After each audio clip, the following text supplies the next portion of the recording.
This is Tar Heel Talk, an in-depth look at the issues and people making news in North Carolina. Here's your host, Sonia Williams. Walk into just about any office throughout the country and you'll notice a changing of the guard, so to speak. Millennials are moving in as baby boomers prepare to head out and on to retirement. But until the boomers are gone, the two generations will have to coexist. And today's guest has written a book that outlines exactly how to do that, entitled The Baby Boomer Millennial Divide, Making It Work at Work. And joining me now is Beverly Mahone, baby boomer expert and author. Beverly, welcome to Tar Heel Talk. Thank you very much, Sonia. How you doing? Doing great. Good. First of all, let's understand or get a better understanding of who is considered a baby boomer and who's considered a millennial, because we hear the terms all the time. Exactly. Okay, so if you were born between 1946 and 1964, you are considered a baby boomer. Okay. If you were born between, when this is where it gets a little tricky, because 1989 to 2000 is supposed to be the millennials, but the older millennials don't identify with the younger millennials because there's such a gap there. You're talking about 19, 20-year-olds, and then you're talking about mid-30-year-olds. Okay. So they may have to do some adjustment on that. I think that the 19, 20-year-olds might be closer to the Generation Z, which is the next generation coming up. Okay. Now talk a little bit about your book and how you even came up with the idea to talk about baby boomers and millennials. Well, let me tell you, it was culture shock, first of all. So I had my own business and it wasn't going as well as I wanted it to. So I decided, well, I've got to get back to work. I've got to get into the workplace and try to find a job. So I thought, well, because I have a communications background, just let me go out and see if I can find a communications specialist job somewhere, you know, because that's what I do. That's my expertise. So I sent out all these resumes and sent out, I applied online, and I wasn't getting any feedback, and I started getting disappointed. And I thought, okay, well, maybe I need to change my resume. So I started researching to see, you know, and then they're telling me, oh, you got to tailor your resume to fit the job. And I'm thinking, that's a lot of work. So then I thought, well, maybe if I use my soft skills, maybe I can venture off into something else. So to make a long story short, I kind of tailored my resume and I got a customer service job in a call center. So when I went the first day of training, 95% of the people there were young people. I was the oldest, and there was a Generation X who was in their like 40s. Right. And I was really, really surprised. But then as I trained with the young people, started to see what they were doing, I latched on to a few of them, and we got to talking about the generations and what they thought of us and I was certainly opinionated about what I thought of them. Okay. And it was just through that lens that I thought, gee, there's a book here somewhere, because it was really difficult for me to navigate through that millennial world. My team leader was a millennial. She was calling me Miss Bev. And she was my supervisor. And, you know, I had to adjust my personality.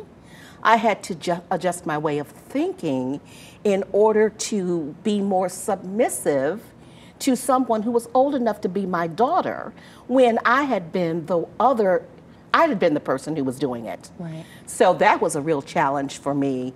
And then I got together with a young man that I had met, and we had been talking quite a bit. And I said, why don't we just write a book? Why don't you tell me what you think about baby boomers, and then I'll put together what I think about millennials, and we'll research and come up with the book. And that's basically how it was developed. How your book came about. Yes. What are some of the things that, I'm always curious to know what millennials think of the older generations. What's some of the feedback that you got in the process? Well, first of all, they don't think we're tech savvy at all. And we don't respect their technological skills. So you know, and to some degree I agree with that, because I will be the first to admit to you that I'm probably a little more tech savvy than most people in my generation, but when you start talking about like coding and things like that, I really don't know. And then there are some social media platforms that I'm not familiar with that they seem to feel is all the rave. They think that we're pushy. They think that we're dictators and demanding, bossy. And they just think that we don't want to let go of the reins. We don't want to turn over the workspace to them, because they feel that we feel it's our rightful place until the day we decide to leave or to die. Hopefully retire. Hopefully retire. Hopefully right, retire. Right. That's what, yeah, enjoy exactly. retirement. So what are some of the things that baby boomers are thinking about millennials that you found throughout your research? Okay, so because millennials grew up in a different time, they grew up with technology, whereas we didn't. And they grew up with helicopter parents, and those are the parents who've always hovered over them, always made them feel special. They were just the most of the most. Baby boomers now, who are some of the parents of these kids, feel that these kids feel like they have a sense of entitlement and that they should be privileged just because, for no other reason, just because of who they are. And baby boomers also believe that millennials don't want to conform to the traditional way of doing things. For example, you know, when I was in the workforce many, many years ago, it was a traditional 9 to 5 or 8 to 5. You got up, you went to work, you had lunch, and you went home, or you worked overtime if the boss needed you to do so. Well, millennials don't feel that way. They feel that, hey, if I don't want to come in until 10, or if I don't want to come in at all, as long as I get the work done, that should be okay. And you shouldn't be pushing me to conform to what you believe is the standard. So millennials just think that baby boomers just need to change their way of thinking so that they can be more adaptable and a little more creative in how they deal in the workplace. How can people find out more information about your work, your books, and the research that you've done on the baby boomers and the millennials? Well, I'm kind of all over the place. I have 2 blogs, which I exclusively write about baby boomer issues, and the first one is babyboomerbev.blogspot.com, and then the other one is boomerworld.blogspot.com, and then my website is beverlymahone.net. We're going to take a break. We'll talk more in just a minute. We'll be back with more on the baby boomer millennial divide after these messages.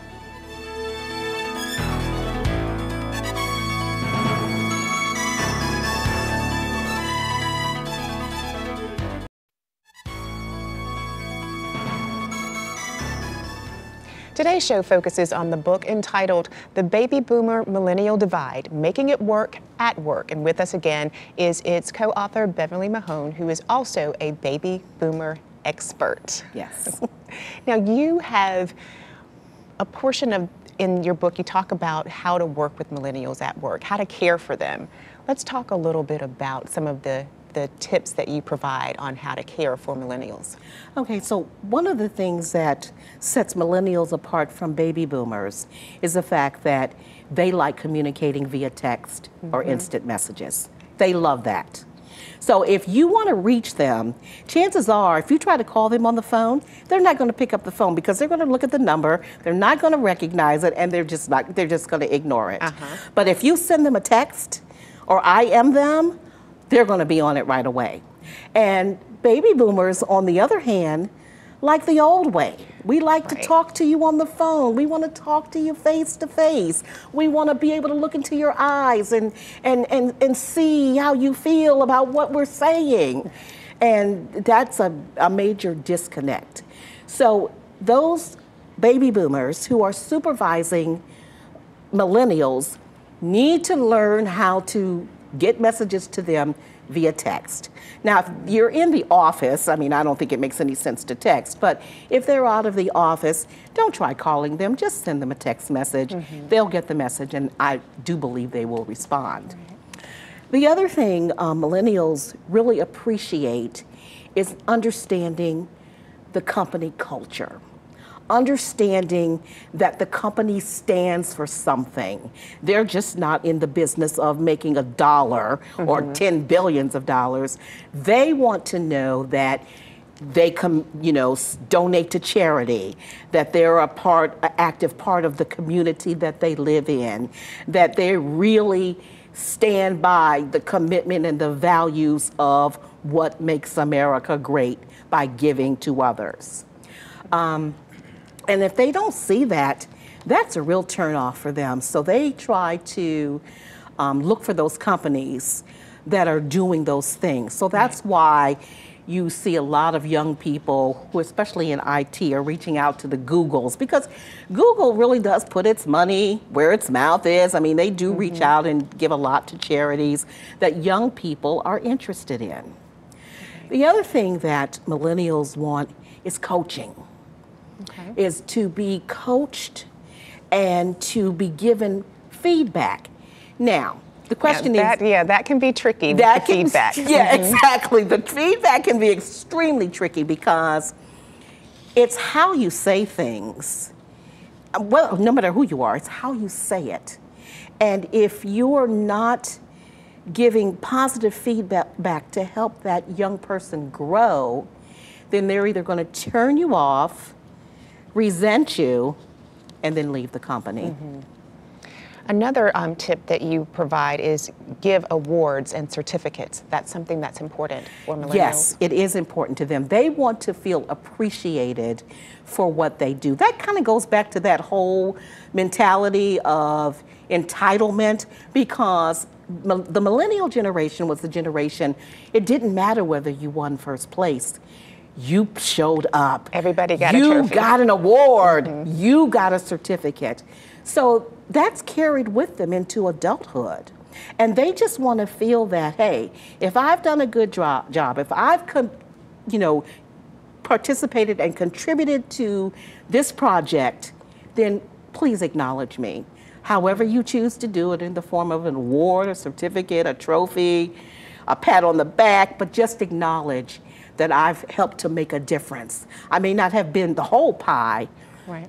I may have been an eighth of the pie, but I was a part of it, so acknowledge that. Right. I think that kind of goes across the board, though, with all generations. If you're working hard, you want to feel like you're appreciated and acknowledged for the work that you do. That is true, Sonia, but here's the difference between baby boomers and millennials.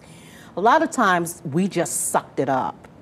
You know, we didn't get the credit. Our boss got the credit for the work that we did. And we may have gotten a little raise for it. And, maybe they told us in private. But millennials want that praise that's public. They want their peers to hear that they are being acknowledged for the work they do. So I think that's one of the major differences between the two generations when it comes to praise. Good point. Good point. Another tip is to provide flexibility, and I think we talked a little bit about that in terms of just even maybe your work hours and how you work. Yes, give the millennial the freedom to be able to be creative, because there's an old saying, if it ain't broke, don't fix it. No, that's not true. It might be broken, you don't know it is. So, give them the opportunity to be creative, to be flexible in being able to share their knowledge and their ideas.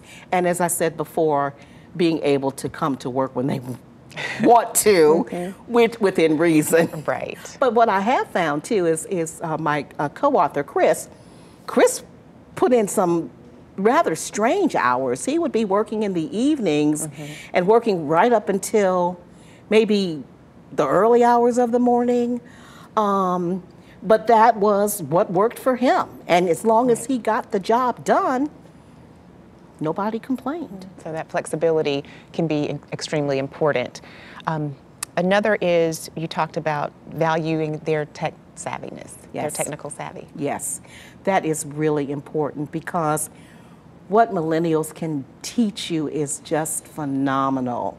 I mean, I'm just so impressed. There were things that when I started in the call center job that I just didn't know how to navigate the computer to do what they just thought was basic stuff. I mean, and one of the things that Chris said in his portion is that when you walk into your new hire class and the instructor is telling you to, you know, set up this, and they've already done that and went past and they're on to something else, I mean, it shows the difference in how much more tech savvy they are. So I would recommend that if you are a supervisor or you are working beside a millennial and you don't know something, ask them.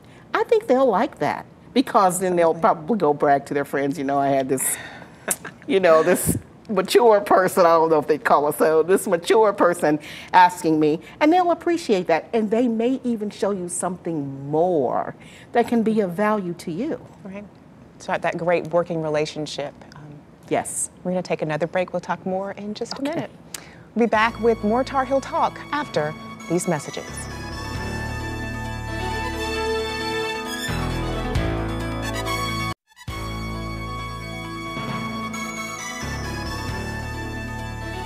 Welcome back to Tar Heel Talk. I'm Sonia Williams. My guest today has written a how-to guide of sorts to help baby boomers and millennials coexist successfully in the workplace. It's entitled The Baby Boomer Millennial Divide, Making It Work at Work. And with us again is Beverly Mahone, author and baby boomer expert.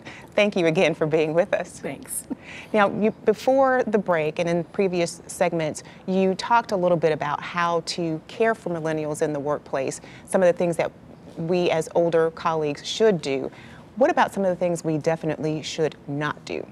Well, first and foremost, Sonia, I would say we should not treat them like children. They don't want to go to work and feel like mommy and daddy is there watching them, hovering over them, scolding them when they mess up, or doing the things that a parent would do. They don't want that. And the research also shows that a lot of millennials still live at home with their parents. So they'd be leaving one house with one set of parents and then going to work with another set of parents. You really want to show them respect as a colleague. It doesn't matter how old they are, you have to do that. And the other thing I say too is, do not hang out with them. If they invite you to a party on Friday night, please do not accept the invitation. Now, if it's a nice little, you know, happy hour where you can go in for an hour and, you know, just kind of socialize just to show up, that's okay. But if they're asking you to go to a party and there's going to be kegs and other alcohol there, no, I don't recommend it, because you know what? We live in the age of video. And I promise you that if you go out with a millennial, you're going to show up on Snapchat, YouTube, or Instagram, and then your job could be in jeopardy because you stooped to a level, even though, you know, it was after business hours, right, but you were still doing something that was unbecoming of a professional. And the fact that someone would capture it on video and put it out there, that would be a gag for them. They would love that. So do not hang out with them and socialize in that respect. Okay. What are some other things that we should, as older colleagues, be concerned about or be careful about when working and interacting with millennials? Don't be condescending. Don't treat them as if they don't know anything and that you know everything, because you really don't know everything. You know, give them the opportunity to be heard. Give them the opportunity to disagree. It's okay to disagree, and it's okay to allow them to disagree. You know, just because they may be 20, in some cases 30 years younger than you, doesn't mean that they can't have an opinion that is different than yours. So be open-minded about hearing what it is that they have to say. And if you still disagree with what they say, then be willing to have an open professional dialogue in order to state your case as to why you feel this way, and then if they still feel that way, then you just agree to disagree. But under no circumstances should you just be condescending and disrespect them. I understand that you also have done workshops for companies dealing with this issue and how to interact. Why is it so important to even have this conversation about baby boomers and millennials occupying the same workspace? It's very important because it affects the company's bottom line. When you go to any workplace and you have two different generations who are basically doing the same type of work, and we're all competing because everybody's competing for the next level, right, but they can't get along, that's number one going to create some bickering in the company, and more than likely it could result in reprimands for someone. And then number three, you're going to lose an employee. So then you're going to have to start all over again with this whole onboarding process. And one of the things that we do is we go in and we do exercises. You know, we create scenarios where they're outlandish, but we create scenarios, and then we get the two sides to start talking about how they would handle the situation. And surprisingly, they both come up with two different ways of looking at it, but the end result ends up being the same. The problem is that one side just thinks that it's their way or no way, and they just can't get to seeing that the other side is really saying the same thing, but only in their language. And the end result is still the same. So we try to get them to see that it's okay to have differences of opinion, but you have to be respectful and mindful that when you're in the workplace, first of all, unless you're working for yourself, there's still a company's bottom line here, and you're going to have to learn how to coexist in that environment until you decide to make a change. How can companies reach you should they want you to do this type of workshop, helping them work through and navigate how to coexist successfully in the workplace? Well, they can always reach me through my website, beverlymahone.net. Or if they want to reach out to me and give me a phone call, I will answer. I don't do the, look at the number and say, oh my God, I don't know who that is. I don't do that. But it is 919-935-8069. And we're available right now. We're going into the Christmas season, the holiday season. And so we are talking about the changes and how to navigate yourself through the holidays, because there's a lot of parties going on. Right. Families are getting together and coming in, even to the office, you know, for the holiday parties. So we're working to show millennials and boomers how to coexist during the holidays. One of the things that I did discover is that for boomers, it generally is a very sad time because normally during the holidays, they've lost someone. Right. So they're feeling sad. Millennials are on a high and they're happy. They haven't lived long enough to get to that stage. So they need to be sensitive and understanding that the holiday time may not be as joyful for everybody as it is for them. And that's important to keep in mind when you're working with someone, especially on a daily basis. Exactly. Beverly, we just want to thank you so much for sharing this information. It's been very enlightening to me. I think I'm not a baby boomer or a millennial. I'm somewhere right in the middle. Right in the middle. And so this has been enlightening. We certainly thank you for your expertise and for sharing that with us today. Well, thank you very much for having me. I really enjoyed it. And you know, good luck with working with millennials for the next 10, 20, 30 years. Absolutely. But that's it for this week's Tar Heel Talk. To comment on this or other episodes of the show, like us on Facebook, follow us on Instagram, or send us an email to tarheeltalk@fox50.com. I'm Sonia Williams. Thanks so much for watching. We'll see you again next week.